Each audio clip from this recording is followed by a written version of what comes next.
जिल्हा परिषद अध्यक्ष आणि उपाध्यक्षाची आज निवड आहे। स्थानिक स्वराज्य संस्थेमध्ये अत्यंत महत्त्वपूर्ण ही संस्था आहे। महायुती, भारतीय जनता पार्टी, शिवसेना, जनसुराज्य आणि रयत क्रांती संघटना असे आमचे सदस्य एकत्रित आहेत। आता 2 वाजल्याच्या नंतर सर्व चित्र आपल्यासमोर स्पष्ट होईल।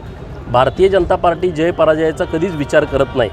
लढणं हा भारतीय जनता पार्टीचा स्वभाव आहे। लोकांनी दिलेला कौल आमच्याकडं आम्ही मान्य करून आता ह्या निवडणुकीला आम्ही सामोरं जातो आहे। आता थोड्या वेळानंतर कळेल नेमकी काय परिस्थिती होती। तिथंच अध्यक्षला असं आपल्याला ठामपणे वाटतं। बघा, भारतीय जनता पार्टी आमचा अध्यक्ष व्हावा यासाठी प्रयत्नशील आहे, परंतु शेवटी आकड्यांचा खेळ असतो। ज्यांचा 31 आकडा होईल तेच अध्यक्ष होतील। आता थोड्या वेळात कळेल आपल्याला। आकडा आपला पूर्ण होईल असं वाटतं का आपल्याला? नाही, बघूया ना, आता थोड्या वेळानं काय होते बघूया।